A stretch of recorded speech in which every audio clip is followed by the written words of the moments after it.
The road to Damascus is 40 miles of open desert. You leave Jerusalem just before dawn if you are smart, before the heat settles over the limestone hills and turns the air into something you have to push through. You travel with a group, because even Roman roads are not entirely safe, and you move fast because you have letters in your hand and a mission that cannot wait. The man at the front of this group is not large. Ancient descriptions suggest he was short, bow-legged, with heavy eyebrows and eyes that went straight through you when he looked at you. His name is Saul. He is from Tarsus, the third greatest city in the Roman Empire, a place of philosophy and argument and intellectual fire. He studied under Gamaliel, the most respected rabbi alive. He speaks 4 languages without effort. He is, by any measure, one of the most gifted men of his generation. And right now, he is breathing out murder. That is not a dramatic interpretation. That is Luke and Apos' exact phrase in the book of Acts, and quote, still breathing out murderous threats against the Lord and Apos' disciples, end quote. Not angry, not annoyed, breathing threats the way you breathe air. It had become the rhythm of his days. He carries letters from the chief priests authorizing him to arrest followers of Jesus in Damascus, men and women both, and bring them back to Jerusalem in chains.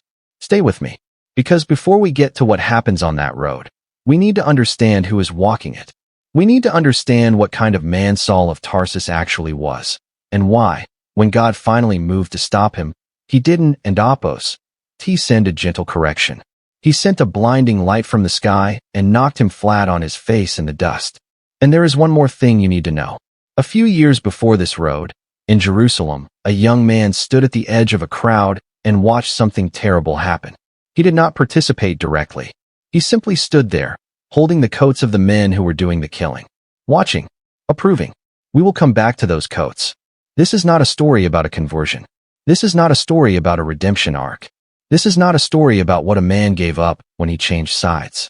This is a story about what a collision does when it has been designed from the beginning, and about why the most dangerous men are sometimes the most ready ones. To understand Saul, you have to understand where he came from. Tarsus sits on the southern coast of what is now Turkey. In the 1st century, it was not a backwater. It was a world-class city, home to a famous university, a center of Stoic philosophy, a place where Greek intellectuals debated the nature of the soul, while Roman soldiers kept the peace in the streets below. You grew up in Tarsus. You grew up with the best education the ancient world could offer. And Saul and Apos' family was not ordinary in Tarsus. They were Jews, observant, serious, Hebrew-speaking in a Greek city. And they were Roman citizens.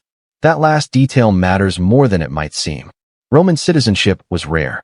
It was inherited or bought at enormous cost. It meant legal protections most people in the empire never had. It meant you were not just a member of the Jewish community. You were a full citizen of the most powerful nation on earth. By his teenage years, Saul had been sent to Jerusalem to study under Gamaliel. If you know the name, you know what that meant. Gamaliel was the grandson of Hillel, the greatest rabbi of the previous generation. He was the voice of measured wisdom in the Sanhedrin. When the disciples were first arrested in the 5th chapter of Acts, it was Gamaliel who stood up and said, and quote, "Leave these men alone. If this movement is from men, it will fail. If it is from God, you will not be able to stop it." End quote. The man who would become Paul spent his formative years sitting at the feet of that man. He was brilliant. He was trained. He was Roman and Jewish and Greek all at once. And when he emerged from Gamaliel and Apos' school, he was, by his own description, advancing in Judaism and quote, "Beyond many of my own age among my people, so extremely zealous was I for the traditions of my fathers." End quote. The Greek word he uses is zealots. Zealot, not a compliment in our world, but in his, it meant something specific. It meant commitment so total it bordered on violence. It meant you would die for the law, and if necessary, you might also kill for it. Here in Apos, that's what most people miss. Saul was not a cruel man acting from cruelty. He was a convinced man acting from conviction. He genuinely believed, with every fiber of his educated mind, that the followers of Jesus were a danger to Israel. He believed they were leading people away from the God of Abraham, Isaac, and Jacob, replacing the law with a crucified criminal. He believed he was defending something sacred. That is what made him so lethal. He wasn't apos, doing this out of hatred. He was doing this out of love. Love for the law, love for his people, love for what he believed was the truth. And then there was Stephen. Stephen was one of the 7 deacons chosen by the early church, a man described as, end quote, full of faith and the Holy Spirit, end quote. A man who worked signs among the people and debated the scholars of Jerusalem with an intelligence they could not counter. When they could not win the argument, they brought false charges. They dragged him before the council, and then they took him outside the city and stoned him to death. It is one of the most brutal passages in the New Testament. Luke writes it without flinching. The crowd throws off their outer garments so they can throw the stones more freely, and they lay those garments at the feet of a young man named Saul. He is not throwing stones. He is watching, approving. Luke uses a single, quiet phrase, end quote, and Saul approved of his killing, end quote. What would that do to a man who kept watching, year after year at the edge of crowds, holding the coats, watching what happened to the people who followed Jesus? Year after year carrying letters and breaking down doors, pulling men and women out of their homes while their children watched? Udon and Apos, do that without it leaving marks. But Saul didn't and Apos, slowed down. He accelerated. Acts chapter 8, verse 3, end quote. Saul began to destroy the church. Going from house to house, he dragged off both men and women and put them in prison, end quote. The Greek word Luke uses for, end quote, destroy, end quote, is the same word used for a wild animal ravaging a body. He did not simply arrest people. He dismantled communities. He scattered families. He forced believers out of Jerusalem and into the surrounding regions. And even then, when they fled to Damascus, he followed. The man was systematic, methodical. He had the mind of a lawyer and the energy of a soldier. By the time he sets out on that road to Damascus, the early church is in survival mode. It has been perhaps a year since the resurrection. The movement that was supposed to change the world is running for its life. And at the center of the terror, this short, bow-legged, brilliant man from Tarsus, walking north through the desert with letters in his hand and murder on his breath. Now watch what happens next. So let Apos, take a breath here. We have met the most dangerous enemy the early church ever had. Not an army, not an emperor. One man, trained by the best minds in Judaism, armed with Roman authority, burning with a conviction that what he was doing was righteous. If you had asked anyone in Jerusalem in the year 35 AD to name the person least likely to ever become a follower of Jesus, they would have said this man and Apos' name. If you are new here, this channel goes deep into the stories of Scripture that most people rush past. We slow down. We look at the details. We ask what the original words meant, what the historical context reveals, and what it means for you right now. If that sounds like something you need, subscribe, hit the bell, and stay with me. Because what happens next on that road changes everything. It is midday. Luke is specific about the time, and that specificity matters. Midday in that part of the world is the time when no one travels. The sun is at its most brutal. You stop, you find shade, you wait. The road would have been nearly empty. And then a light hit Saul that was brighter than the midday sun. Not a lamp, not a torch.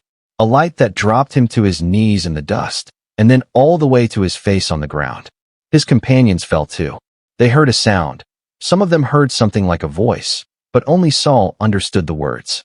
End quote. Saul, Saul, why do you persecute me? End quote. Notice what the voice does not say. It does not say, end quote, why are you persecuting my people? End quote.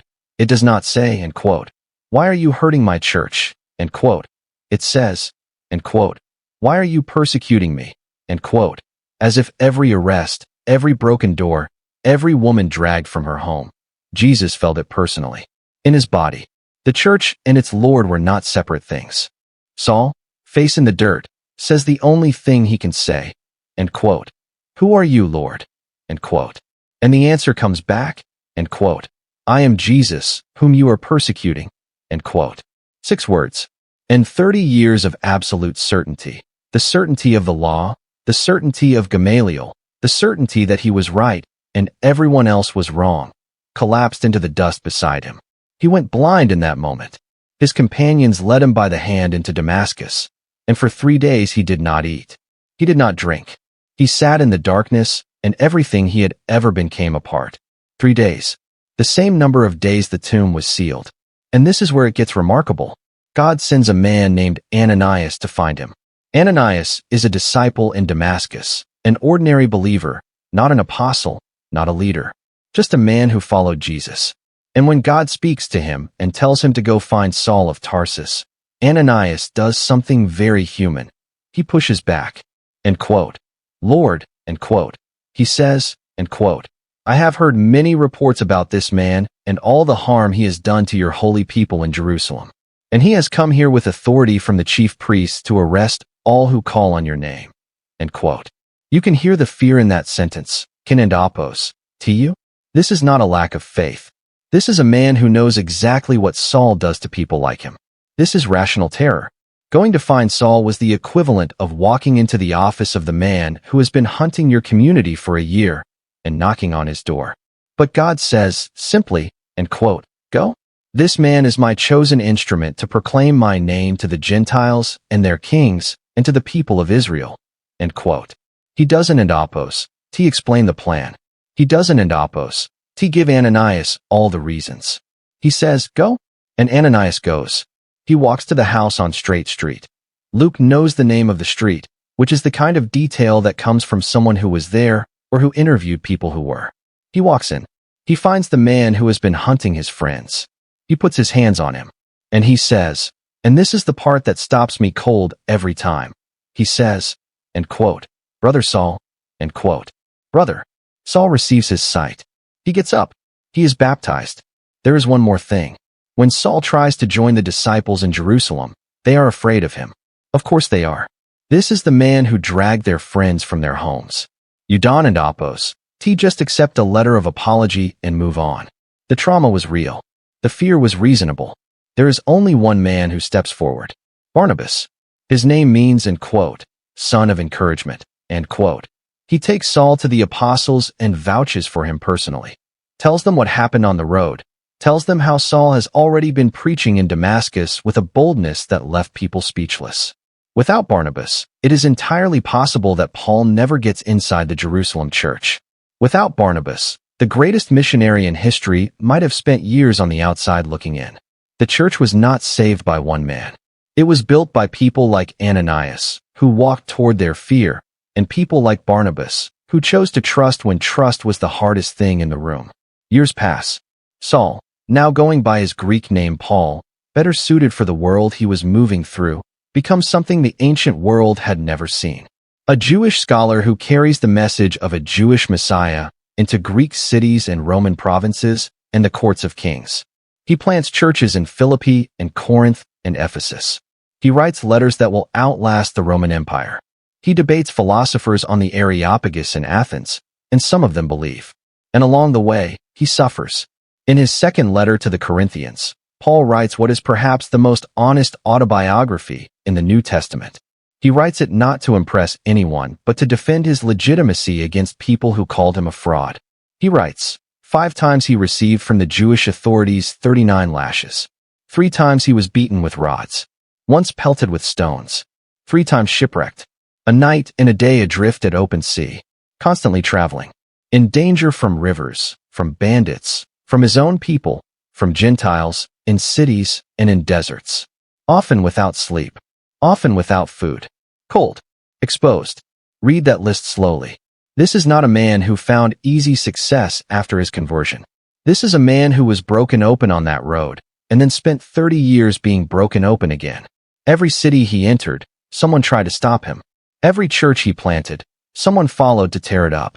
He was chased out of Antioch. He was stoned in Lystra and left for dead in the street. He was imprisoned in Philippi and sang hymns at midnight with his feet in stocks. But here is what Paul says about everything that once made him powerful. His credentials, his bloodline, his education, his standing as a Pharisee, his rank, his record. He calls it Kabbalah.